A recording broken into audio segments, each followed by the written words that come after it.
ಮೋತಿಲಾಲ್ ಓಸ್ವಾಲ್ ಪಿಕ್ for 2026. ಇದು ಮೋತಿಲಾಲ್ ಓಸ್ವಾಲ್ ಬಂದು ಒಂದು ಬ್ರೋಕರ್. ಸೊ ಅವ್ರ ಪ್ರಕಾರ ಮುಂದಿನ ವರ್ಷ ಯಾವ್ಯಾವ ಕಂಪ್ನಿಗಳಲ್ಲಿ ಎಷ್ಟು ಅವರೊಂದು 12 ಸ್ಟಾಕ್ಸ್ಗಳನ್ನ ಪಿಕ್ ಮಾಡಿದ್ದಾರೆ.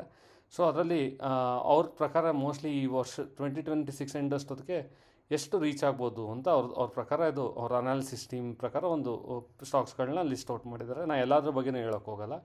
ನೀವು ಇಲ್ಲಿ ನೋಡ್ಬೋದು ಒಂದು ಸಿಂಪಲ್ ಎಕ್ಸಾಂಪಲ್ಗೆ HCL ತೊಗೊಂಡಿದ್ದೀನಿ. HCL ಅವರು ಈ ಕರೆಂಟ್ ಪ್ರೈಸ್ ಬಂದು 1621 ಇದೆ.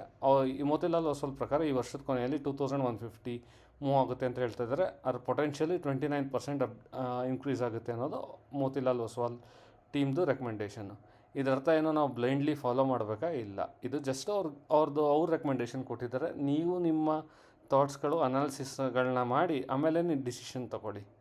ಇಷ್ಟನ್ನು ಹೇಳ್ತಾ ಈ ವಿಡಿಯೋನ ಎಂಡ್ ಮಾಡ್ತೀನಿ. ನಿಮಗೆ ಈ ವಿಡಿಯೋ ಇಷ್ಟ ಆಗಿದ್ರೆ ಲೈಕ್ ಮತ್ತು ಸಬ್ಸ್ಕ್ರೈಬ್ ಮಾಡ್ಕೊಳ್ಳಿ.